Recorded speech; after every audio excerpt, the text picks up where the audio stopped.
Good morning, students. This is Rajesh Srivastava and you are watching Chinmay classes.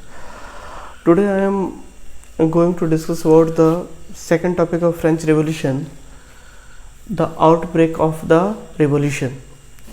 It is the second topic of French Revolution of 9th class, and in previous video I have discussed about the French society during the late 18th century, and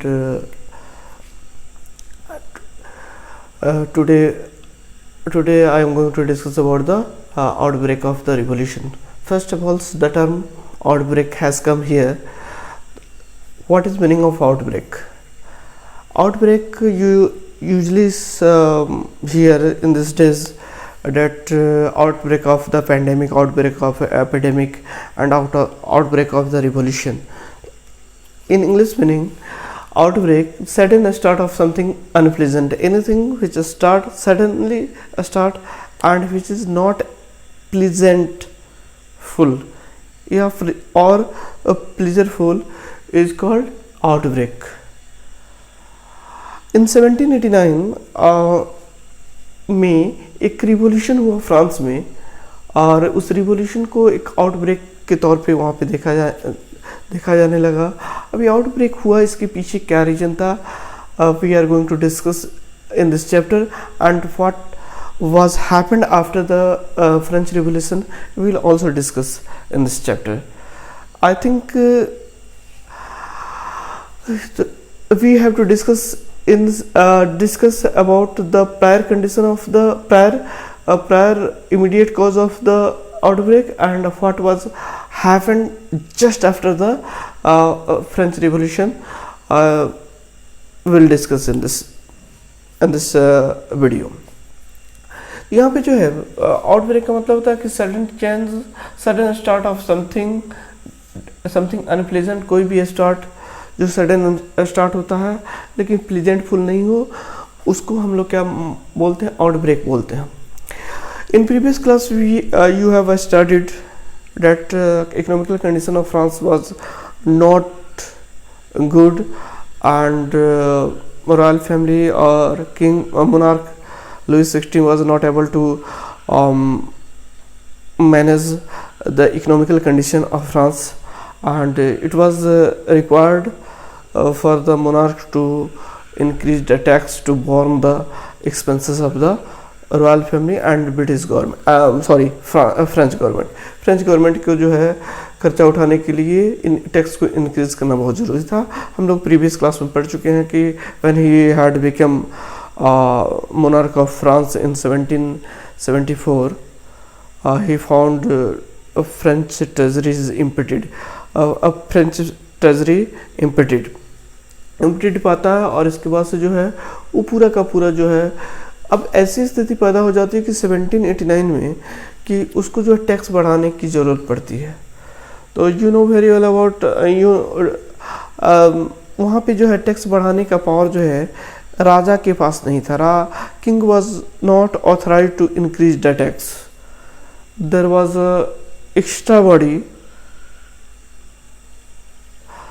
an extra body which had power to increase or decrease the taxes in France, and the name of that body was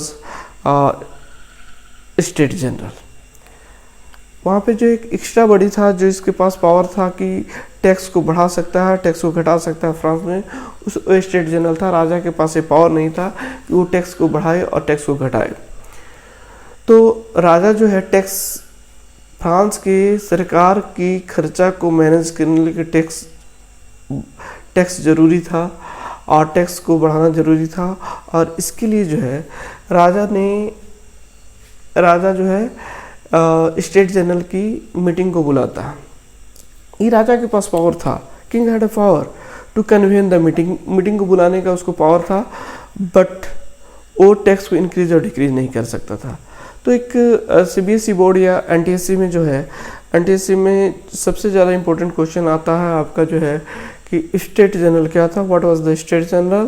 तो state general अगर आता है तो इसका आपको जवाब लिखना होगा. सीबीएसई बोर्ड का भी ऐसे सीबीएसई से जो क्वेश्चन आते हैं, या आप पहले तो क्वेश्चन आते थे सीबीएसई बोर्ड से, अभी तो इसका जो है चेंजेस हो गए हैं, स्कूल ले रहा है, लेकिन इसमें जो है ये स्टेट जनरल एक वीआईपी क्वेश्चन है। तो state what was the state general, तो state general was political body which in which all the three states send the representative, and it had power to increase or decrease the taxes in the France के एक political body था जिसमें जो है तीनों state के लोग जो है अपने रिप्रेजेंटेटिव को भेजते थे, और ये इसके पास और पावर था कि टैक्स को इंक्रीज और डिक्रीज करने का पावर था। तो लुई 16 इन 1789 सरकार के खर्चा को मेंटेन करने के लिए, गवर्नमेंट के खर्चा को मेंटेन करने के लिए, एक्सपेंस को मेंटेन करने के लिए स्टेट जनरल की मीटिंग बुलाते हैं।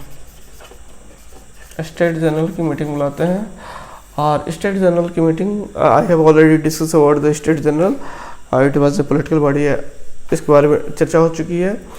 ये जो है 1614 में इसकी मीटिंग हुई रहती है, और इसके पहले और 175 ईयर के बाद जो है इसकी मीटिंग बुलाई जाती है आपको 1789 में।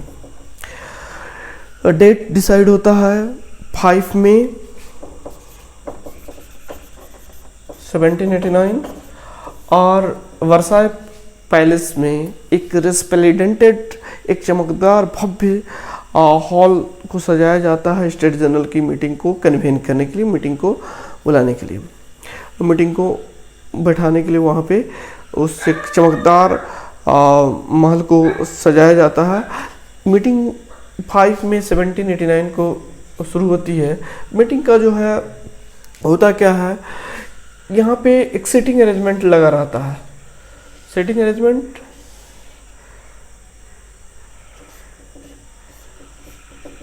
अरेंजमेंट का ऐसा व्यवस्था है, सबसे आगे जो है उस मीटिंग हॉल में जो है सबसे आगे सीट का अरेंजमेंट फर्स्ट स्टेट के लोगों के लिए होता है, उसके बाद जो है सेकंड स्टेट के लोगों के लिए होता है, और हॉल में जो है थर्ड स्टेट के लोगों को जो है बैठने के लिए चेयर की व्यवस्था नहीं होती है।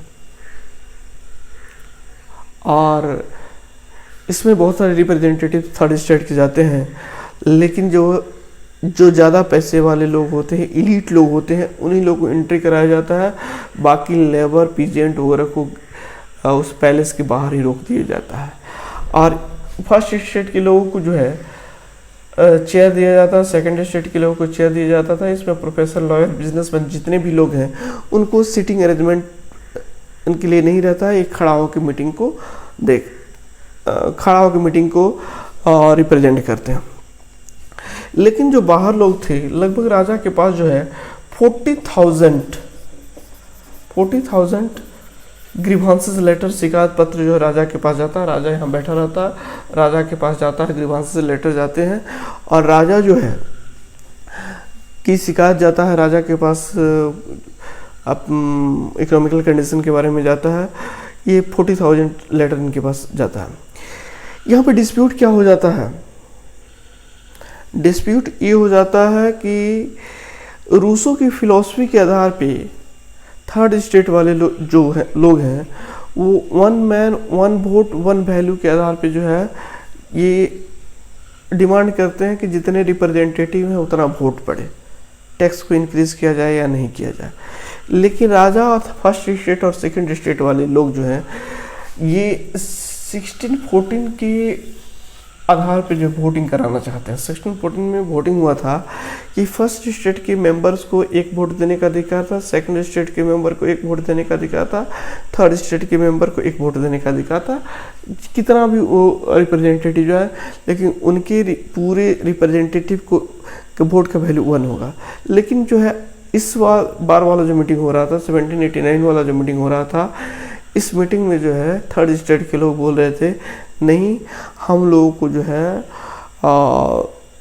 1 वोट का वैल्यू ना हो, हम लोग को जितने रिप्रेजेंटेटिव हैं सबको वोट देना मिले। राजा भी जो है ये फर्स्ट स्टेट और सेकंड स्टेट वालों के पक्ष में होता है।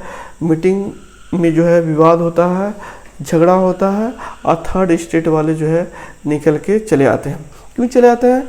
इसमें भी एक कारण था कि आपके सीबीएसई किताब में दिया हुआ है कि ये मान लो कि first state, second state and third state, third state के लोग मीटिंग में भाग लिए, तो आपकी किताब में दिया है कि 300 और 600 इनके मेंबर थे।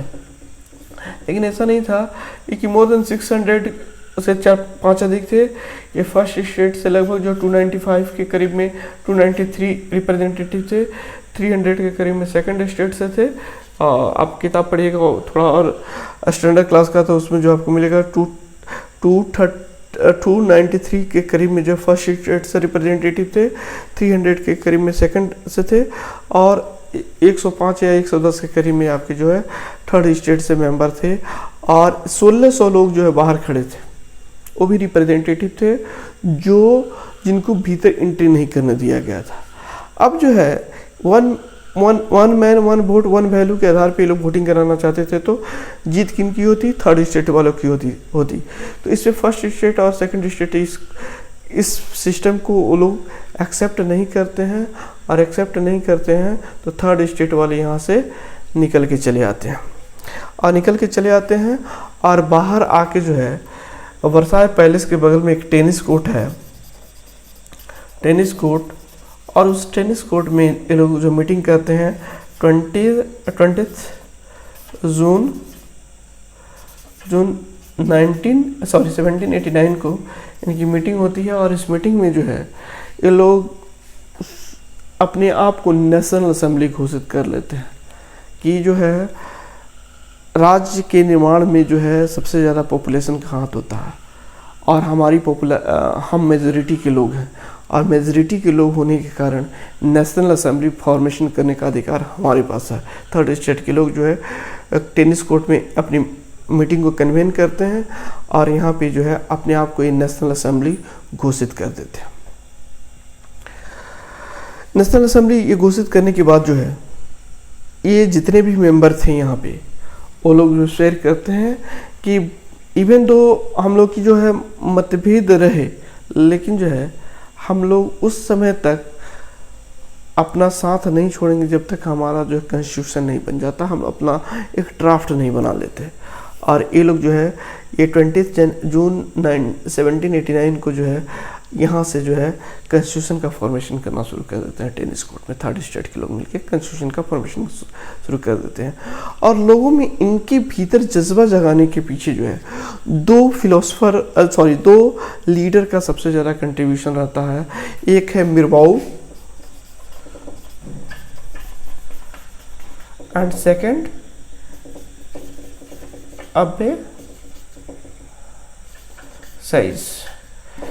ये जो है मिरवाऊ जो था इन नोबल फैमिली से बिलोंग करता था, और जो है ये जो था क्लर्जी से बिलोंग करता था, ये प्रीस्ट था, और ये जो है नोबल था। तो फिर भी जो है ये बेनेवोलेंट लोग थे। ये लोगों को जो है मिरवाऊ को जो है ये लगता था कि जो थर्ड स्टेट को जो है नेग्लिजेंस दिया जा रहा है समाज में, ये देश के लिए घातक हो सकता है। और प्रिविलेज बाय बर्थ को ये नकारता था कि आदमी को प्रिविलेज उसके बर्थ के आधार पे नहीं मिलना चाहिए, प्रिविलेज उसके वर्क के आधार पे मिलना चाहिए। अब ऐसे पृष्ठ था, और इसने जो है एक पैम्पलेट लिखा था what is third state, and इसमें जो है इस व्हाट इज़ थर्ड स्टेट में जो है what is the third state, third state क्या है, ये थर्ड स्टेट की इम्पोर्टेंस को बताने का काम क्या था कि थर्ड स्टेट पूरे देश को चला रहे हैं, गवर्नमेंट को चला रहे हैं, इनका पॉपुलेशन आई मेजॉरिटी के लोग हैं, फिर भी जो इनको नेगलेक्ट किया जा रहा है, और ये गलत है। और थर्ड स्टेट चाहे तो ये जो पूरे के पूरे जो है सिस्टम को बदल सकते हैं। तो ये जो है ये पृष्ठ ने जो है जो फर्स्ट स्टेट से बिलोंग करता था, मिरवाऊ जो है सेकंड स्टेट से बिलोंग करता था, ये लोग जो है इस टेनिस कोर्ट में जो मीटिंग हो रहा था उसके ये लोग लीडर के तौर पे वो काम कर रहे थे, और वहाँ पे मीटिंग बुला रहे थे। ये तो घटना आपकी घटी जो है 5 जून को जो है स्टेट जनरल की मीटिंग बुलाई जाती है और यहाँ से झगड़ा होता है वोट देने के आधार पे, वोट कैसा दिया जाए। और ये लोग वहाँ से लोग निकल के जो टेनिस कोर्ट में मिलते हैं और टेनिस कोर्ट पे जो है क्या होता है, नेशनल असेंबली का फॉर्मेशन ये लोग करते हैं और वहाँ से कॉन्स्टिट्यूशन बनाने का काम ये लोग शुरू करते हैं कि कॉन्स्टिट्यूशन जब तक नहीं बनता तब तक हम लोग जो है अपनी यूनिटी को नहीं छोड़ेंगे। इसके बाद जो है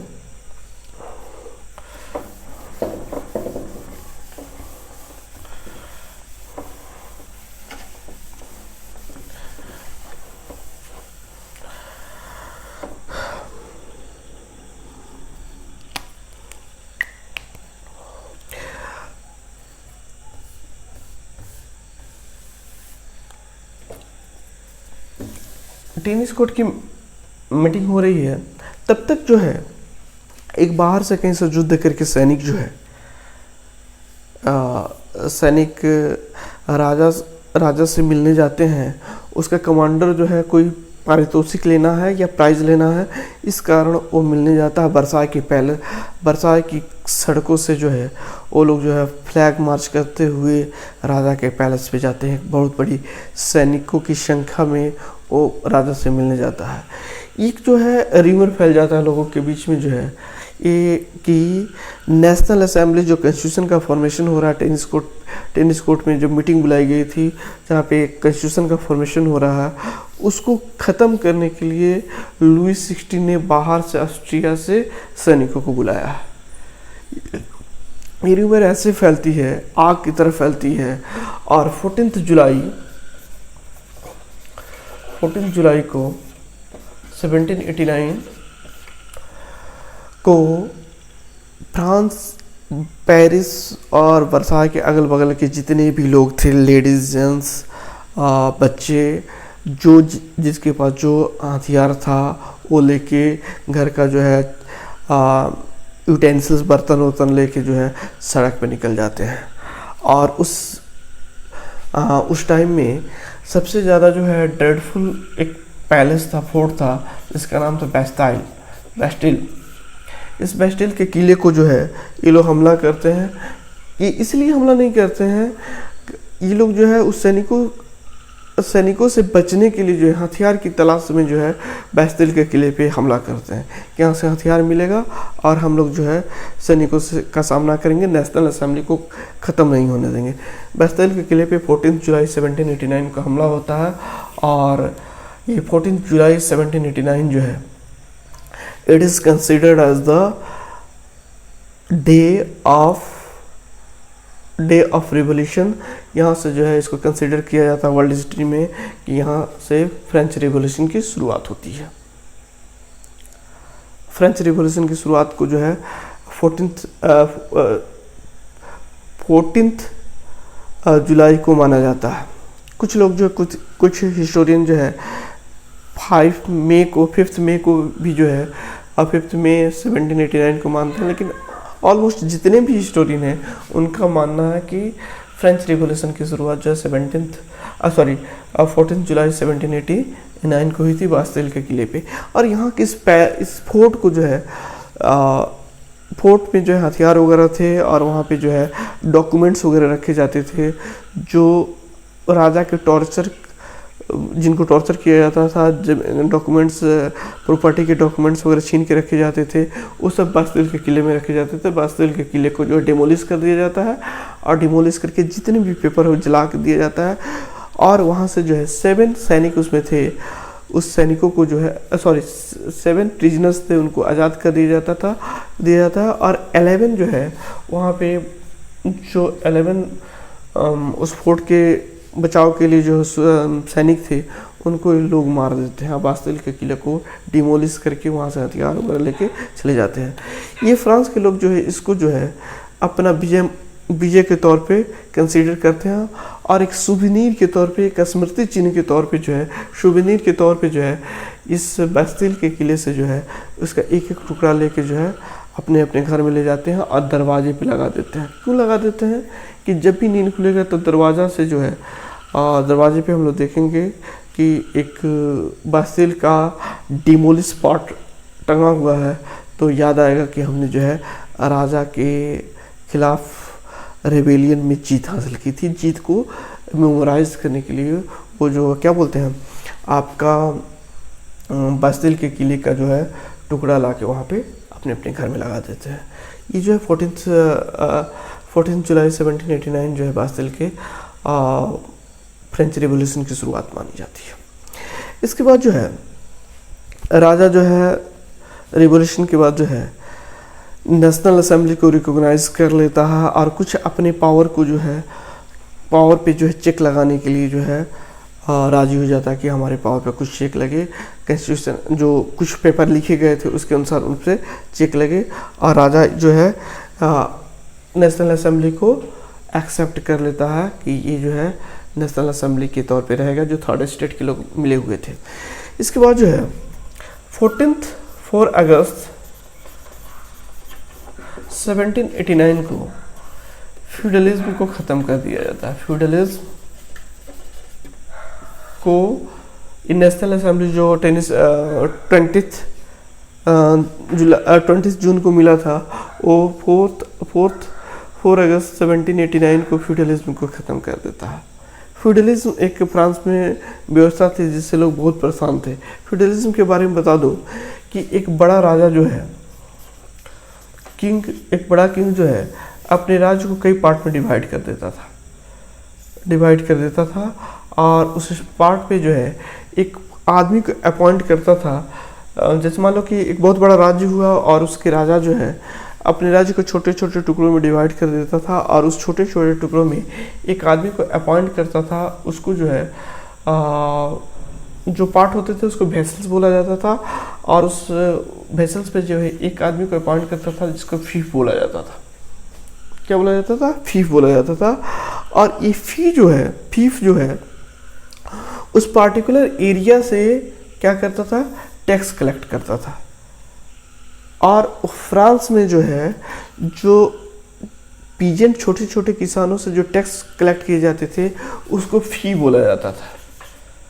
और ये फी जो है आज जो तुम लोग स्कूल में फी दिया जाता है वो फ्यूडलिज्म से निकला हुआ लैंड रेवेन्यू टैक्स था जो फ्रांस में या यूरोप में जो है फ़ी के तौर पे जाना जाता था और आज स्कूल में कॉलेजेस में ये फ़ी के तौर पे कंसिडर किया जाता था। ये फ़ी से बना हुआ फ्यूडलिज्म का एक पार्ट है। तो वो फ़ी कलेक्ट करता था और फ़ी कलेक्ट करने के बाद उसको जो है एक हिस्सा जो है 1/11 वो ये 1/10 अपने पास रखता था, बाकी हिस्सा जो है वो किंग को लौटा देता था। किंग को देना पड़ता था। फ़ी का एक हिस्सा किंग को देना पड़ता था और एक हिस्सा वो अपने पास फ़ी अपने पास रखता था। और इसके बदले में किंग जो है इनको जो है एक सैनिकों की टुकड़ी रखने के लिए मान लो 1000 सैनिक या 500 ट्रूप्स को कहता था कि आप इसको जो रखिए और इनका मेंटेनेंस करके रखिए, इनका खाना पीना सैलरी वगैरह दीजिए जो आप इससे कमा रहे हैं, फीफ से वेसल से कमा रहे हैं। और 500 या 1000 या 2000 जैसे जैसे जितना बड़ा राज्य होता था उतना बड़ा जो सैनिकों का संख्या दी जाती थी कि आप सैनिकों को मेंटेन करके रखिए। जब भी कभी युद्ध होगा तो आप सैनिकों के साथ में जो है आ जाइएगा, युद्ध में सैनिकों को पहुंचवा दीजिएगा। ये सिस्टम था फीफ। अब इसमें गलत क्या था? गलत ये था कि जो ये फीफ होते थे अपनी प्रॉफिट को मैक्सिमाइज करने के लिए ये ज़्यादा से ज़्यादा जो है फ़ी कलेक्ट करते थे और जितना ज़्यादा फ़ी कलेक्ट करेंगे उतना ही परसेंटेज ऑफ प्रॉफिट इनका या परसेंटेज ऑफ मार्जिन इनका बढ़ेगा और इस कारण जो है ये ज़्यादा से ज़्यादा जो है पैसे को कलेक्ट करते थे। और इसमें सबसे ज़्यादा जो एक्सटॉर्शन होता था वो छोटे किसानों या बड़े किसानों का एक्सटॉर्शन होता था, जिसके कारण जो है किसान वहाँ के परेशान थे, पीजेंट वहाँ के परेशान थे। ये सिस्टम थी, इस कारण जो है लोग इससे परेशान रहते थे। पूरे not only in France but whole Europe में इस सिस्टम से लोग परेशान थे और इसके कारण जो है फ्यूडलिज्म को जो सबसे पहले जो है 4 अगस्त 1789 को इसको ख़त्म कर दिया गया। इसके बाद जो है ये आपका चलता रहा और राजा के पावर को धीरे धीरे जो है ख़त्म कर दिया गया। इसके बाद एक टॉपिक आता है आपका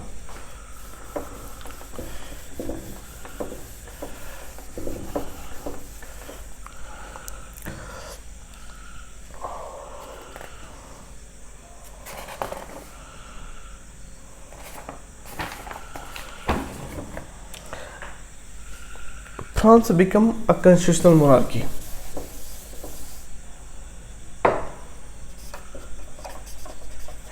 France becomes a constitutional monarchy. इसमें जो है प्रीवियस वीडियो में मैं जो है इसके पहले वाले वीडियो में जो है constitutional monarchy and absolute monarchy के बारे में बताया था। इसलिए बताया था कि जैसे जैसे आपका चैप्टर आगे प्रोसीड करेगा सच टाइप ऑफ टर्मिनोलॉजी आपको से एक्वेंट होना आपको पड़ेगा। तो इस कारण जो है मैं प्रीवियस क्लास में गवर्नमेंट के सिस्टम को बताया था, जिसमें बताया था कि मोनार्कल सिस्टम दो तरह के होते हैं, एक एब्सोल्यूट मोनार्की होता है, दूसरा जो है कॉन्स्टिट्यूशनल मोनार्की होता है। तो अब जो है 1791 में फ्रांस जो है क्या होता है, कॉन्स्टिट्यूशनल मोनार्की में कन्वर्ट होता है, और ये एब्सोल्यूट मोनार्की से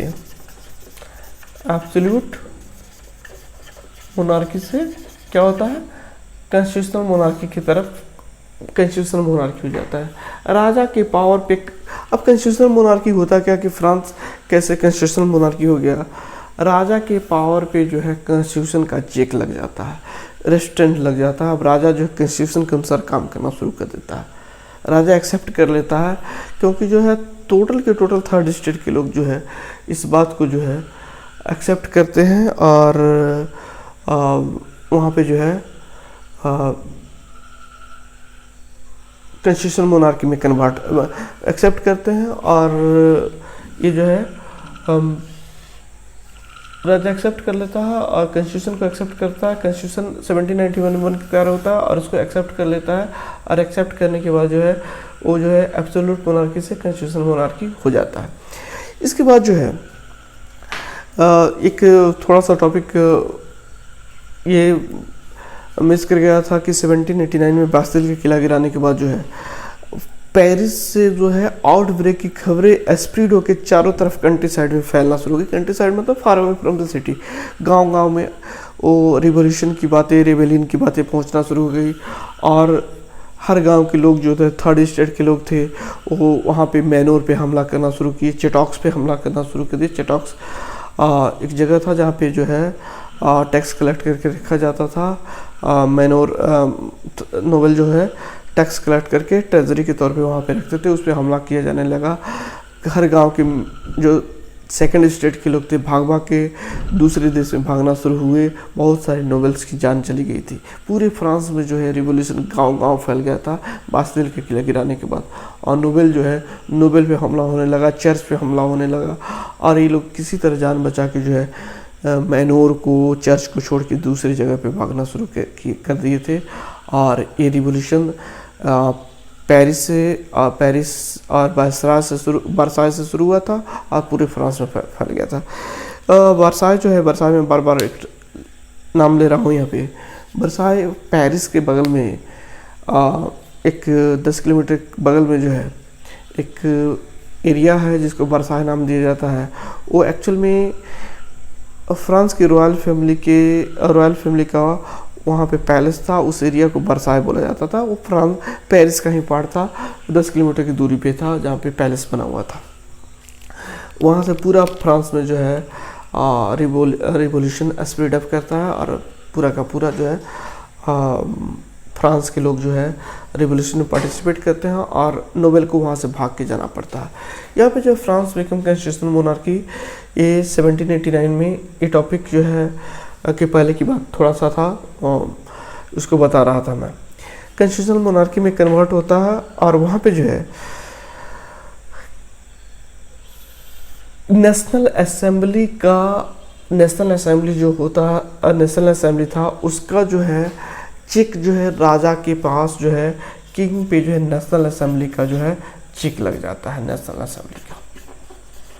नेशनल असेंबली के अकॉर्डिंग ये राजा को काम करना होता था, और राजा नेशनल असेंबली पे भी राजा का थोड़ा सा जो है वीटो पावर था। अब नेशनल असेंबली का फॉर्मेशन कैसे हुआ? नेशनल असेंबली तो बन गया था, लेकिन एक नॉमिनल चीज़ कोई होता है तो लंबे समय तक नॉमिनल चीज़ नहीं चल सकता है। तो उस नॉमिनल चीज़ को जो है एक जो है फ्रेमवर्क देना हो तो उसको कहीं ना कहीं एक कॉन्स्टिट्यूशन से या लॉ से उसको बांधना जरूरी होता है। तो इस नेशनल असेंबली का फॉर्मेशन हुआ अकॉर्डिंग टू कॉन्स्टिट्यूशन। तो ये नेशनल असेंबली का फॉर्मेशन कैसे हुआ मैं इसको बता दूं। यहाँ पे नीचे से लेके चल रहा हूँ आपको, चाहे इस पोर्शन से लेके चल रहा हूँ, आसानी से समझ में आ जाएगा कि पूरे फ्रांस के जितने भी लोग थे उनको दो पार्ट में डिवाइड कर दिया गया था। पीपल ऑफ फ्रांस को जो है दो पार्ट में डिवाइड कर दिया गया था, एक्टिव सिटीजन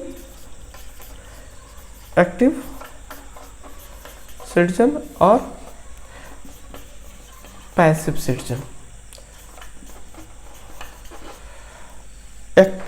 जितने भी फ्रांस के लोग थे उनको एक्टिव सिटीजन और पैसिव सिटीजन में डिवाइड कर दिया गया था नेशनल असेंबली के फॉर्मेशन के लिए और वहाँ पे वोटिंग सिस्टम को प्रोसीड कराने के लिए। एक्टिव सिटीजन वो थे जिनको वोट देने का अधिकार था, पैसिव सिटीजन वो थे जिनको वोट देने का अधिकार नहीं था। अब क्वेश्चन राइज होता है कि who were active citizens and who were passive citizen. तो पैसिव सिटीजन में जो है सबसे पहले मैं आपको बता दूं कि एक्टिव सिटीजन वो थे जो above the 25 ईयर को, जो भी 25 ईयर्स 25 above the 25 ईयर, जो कोई जो 25 ईयर से ऊपर के थे वो एक्टिव सिटीजन में आते थे। लेकिन क्या था कंडीशन,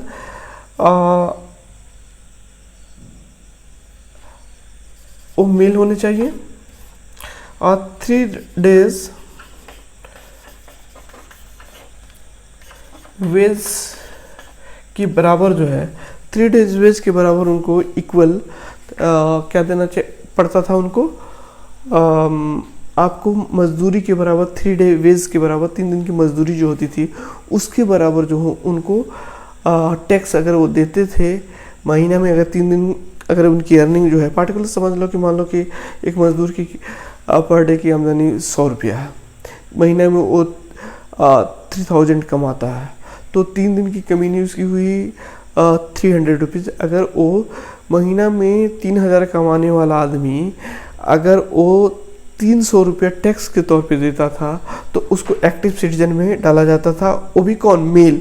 अगर फीमेल अगर टैक्स के तौर पे देती थी तो उसको एक्टिव सिटीजन नहीं माना जाता था। मेल जो 25 ईयर से ज़्यादा हो, 3 दिन की मजदूरी के बराबर जो है टैक्स देता हो तो वो एक्टिव सिटीजन होता था। क्लियर। इसके बाद जो पैसिव सिटीजन होता था तो passive citizen all the female जो 25 ईयर से ज़्यादा हो, वो कितना भी टैक्स देती हो, फीमेल लोगों को जो है पैसिव सिटीजन में डाल दिया गया था। 25 ईयर से जितने भी मतलब फीमेल जेंडर, वीमेन जेंडर को जो है इसमें क्या किया गया था, पैसिव सिटीजन में डाल दिया गया था। उसके बाद जो जितने भी जो है मेल थे जो 25 ईयर से कम के थे वो लोग जो है क्या आए थे आपके एक्टिव, उनको जो है डाल दिया गया था किसमें, पैसिव सिटीजन में डाल दिया गया था। उसके बाद से जो है 25 ईयर से ज़्यादा के मेल लोग जो आपके 3 दिन की टैक्स मजदूरी के बराबर टैक्सेस नहीं देते थे, they are also under the passive citizen category, passive citizen category के अंदर आते थे। ये जो है टोटल फ्रांस के लोगों का डिवीजन हुआ था। अब जो है एक्टिव सिटीजन्स यहाँ से हुए तो ये जो है वहाँ पे इसके पहले वाले क्लास में मैं बताया था कि 80 मिलियन पॉपुलेशन था फ्रांस में। इनको इसको मिटा के जो है आगे बता रहा हूँ।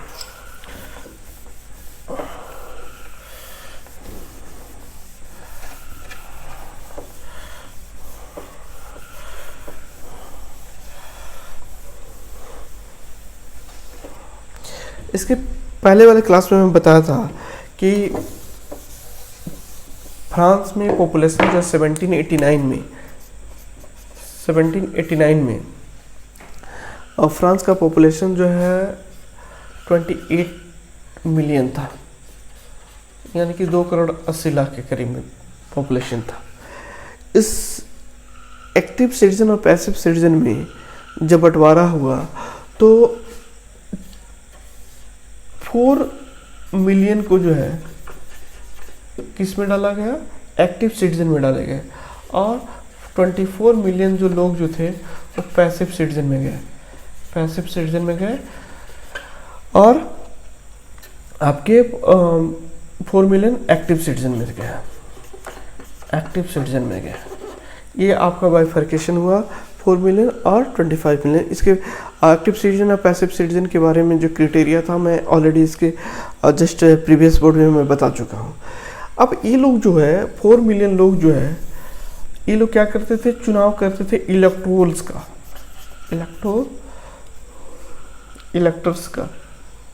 इलेक्टर्स का ये लोग चुनाव करते थे जो 50,000 लोग होते थे, सॉरी 50,000 लोग। ये 40 लाख लोग जो है 50,000 लोगों का चुनाव करते थे, और इन 50,000 लोग जो है में से जो है 745 मेंबर जो है नेशनल असेंबली में एज ए रिप्रेजेंटेटिव चुन के जाते थे। क्या कहते थे, ये 4 मिलियन लोग जो है 50,000 इलेक्टर्स को का चुनाव करते थे, और इस 50,000 लोगों में से जो है 745 मेंबर जो है एज रिप्रेजेंटेटिव या पार्लियामेंटेरियन के तौर पे नेशनल असेंबली में चुन के जाते थे। और इसी में से जो है मिनिस्टर बनाए जाते थे, और ये जो है जज बनाए जाते थे, जुडिशरी का फॉर्मेशन होता था। सॉरी, यहाँ से जो है एक्टिव सिटीजन से वोट होता था, तो एक्टिव सिटीजन से वोट होता था तो जज बनाए जाते थे। और यहाँ से जो है आपका मिनिस्टर जो है इस 745 मेंबर जो है से क्या होता था आपका 745 मेंबर जो है से मिनिस्टर का चुनाव होता था। और इस 745 मेंबर का जो है नेशनल असेंबली का राजा पे कंट्रोल होता था, किंग पे इनका कंट्रोल होता था, और किंग का जो नेशनल असेंबली पे जो वीटो पावर रहता था। ये आपका पूरा का पूरा सिस्टम है। फिर एक बार से मैं रिवाइड कर लूँ कि पूरे फ्रांस के लोगों को जो है 28 मिलियन जो लोग थे उनको एक्टिव सिटीजन और पैसिव सिटीजन में बांटा गया था। एक्टिव सिटीजन के बारे में ऑलरेडी बता चुके हैं कि all the male who were above the 25 year age were come under the active citizen। जो 25 ईयर से ज़्यादा के थे वो एक्टिव सिटीजन में आते थे। जो 3 दिन का वेजेस देते थे वो एक्टिव सिटीजन में आते थे। और पहला जो है मेल कंडीशन होना चाहिए था। और पैसिव सिटीजन में थे जितने भी फीमेल थी वो पैसिव सिटीजन में आती थी। 25 ईयर से कम के मेल भी हैं वो पैसिव सिटीजन में आते थे। और जो 25 ईयर से एवव मेल थे 3 डेज वेजेस नहीं दे पाते थे, they come under the passive citizen. ये बाइफर्केशन था। और इस जो 4 मिलियन एक्टिव सिटीजन थे वो लोग जो है इलेक्टर्स का चुनाव करते थे 50,000। और 50,000 के बाद जो है ये लोग जो है 50,000 लोग जो है 745 मेंबर्स का चुनाव करते थे। और इस 745 मेंबर जो है ये लोग जो है मिनिस्टर, इसी में से मिनिस्टर बनते थे। और यही सी मेंबर का जो है किंग पे जो है कंट्रोल रहता था। ये आपका जो है गवर्नमेंट सिस्टम वहाँ पे ऐसे गवर्नमेंट सिस्टम का फॉर्मेशन हुआ। और उसके बाद जो है गवर्नमेंट सिस्टम का फॉर्मेशन होने के बाद आपका man of the charter, man of the charter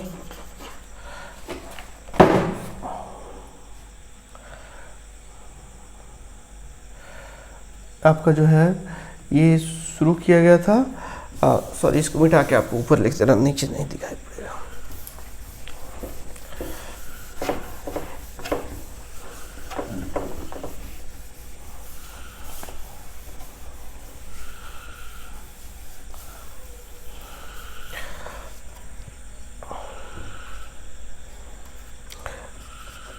rights of man and citizen वहाँ पे डिक्लेयर किया गया। और इसमें जो है ये इसी को जो है हम लोग के जो फंडामेंटल राइट है उसी को rights of man and citizens वहाँ पे डिक्लेयर किया गया और उसका जो है पैम्पलेट बनाया गया, कॉन्स्टिट्यूशन में जगह दिया गया इसको फंडामेंटल राइट के तौर पे। और इसका मेन प्रोसीजर क्या था आपका जो है बहुत सारा 14-15 प्रोसीजर है आपका एक कॉलम सोर्सी में, उसको देख लीजिएगा। लेकिन सबसे पहला इम्पोर्टेंट जो था उसमें राइट टू लाइफ था, right to life, freedom of speech, freedom of speech and a freedom of opinion,